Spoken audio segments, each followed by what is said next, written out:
मध्य प्रदेश विधानसभा चुनाव 2023 के नजदीक आते ही बीजेपी ने बीते दिनों अपनी पहली लिस्ट कैंडिडेट की जारी कर दी। पहली सूची में भिंड जिले की गोहद विधानसभा से सिंधिया समर्थक रणबीर जाटव का भाजपा आलाकमान ने टिकट काट दिया, पत्ता साफ कर दिया, जिसके बाद से ही ग्वालियर चंबल अंचल में सिंधिया समर्थकों में हलचल पैदा हो गई है।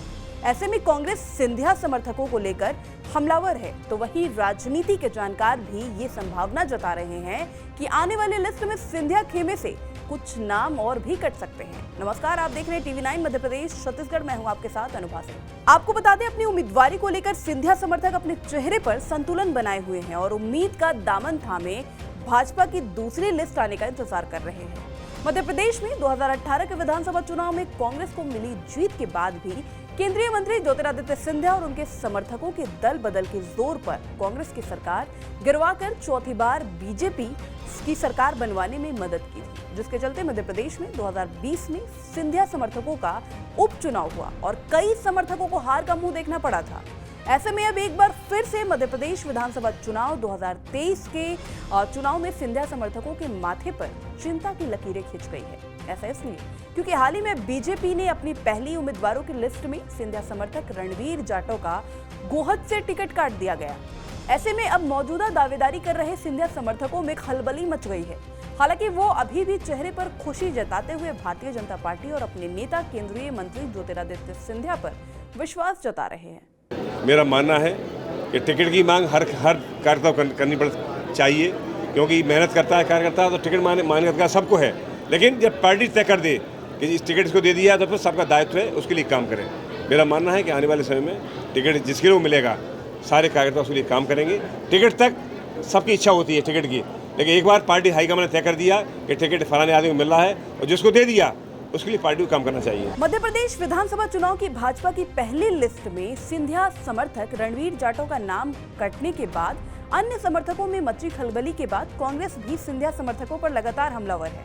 सिंधिया समर्थकों को टिकट नहीं देने पर उसको लेकर बीजेपी छोड़कर कांग्रेस में शामिल हुए ग्वालियर पूर्व विधानसभा से कांग्रेस विधायक डॉक्टर सतीश सिकरवार का कहना है कि सिंधिया समर्थकों के साथ ये तो होना ही चाहिए था, क्योंकि सौदा करने वालों का आखिरी में अंत ऐसा ही होता है। पहले बीजेपी को इनकी जरूरत थी, लेकिन अब जरूरत खत्म हो गई है, तो ऐसा उनके साथ होगा ही नहीं। कांग्रेस अपने हिसाब से काम कर रही है। कांग्रेस की पूरी तैयारी है चुनाव की।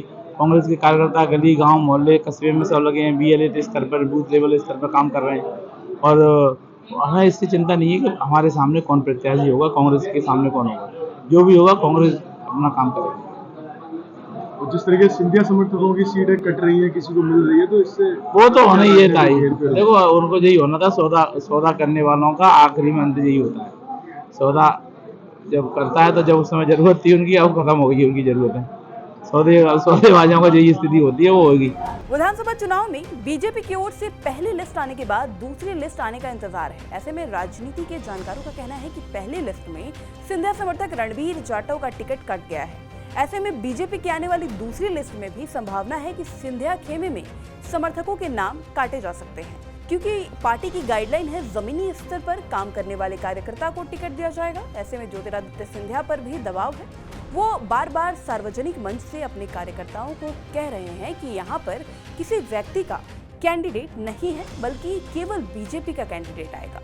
भारतीय जनता पार्टी ने हाल ही में जो 39 कैंडिडेट्स की लिस्ट जारी की है, उससे बिल्कुल स्पष्ट होता है कि उसने केवल एक ही क्राइटेरिया चुना है, वो है विनेबिलिटी।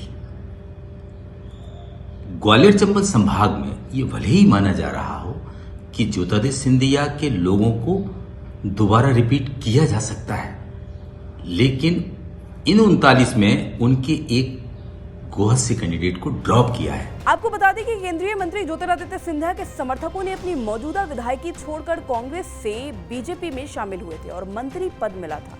लेकिन 2020 में उपचुनाव लड़ा, जिसमें मुन्ना लाल गोयल, पूर्व मंत्री इमरती देवी, रणबीर जाटव, रघुराज कंसाना, गिरिराज दंडोतिया, एंदल सिंह कंसाना को हार का मुंह देखना पड़ा। लेकिन इसके बावजूद भी केंद्रीय मंत्री ज्योतिरादित्य सिंधिया के दबदबे के चलते बीजेपी सरकार ने इन्हें निगम में जगह दे रखी है।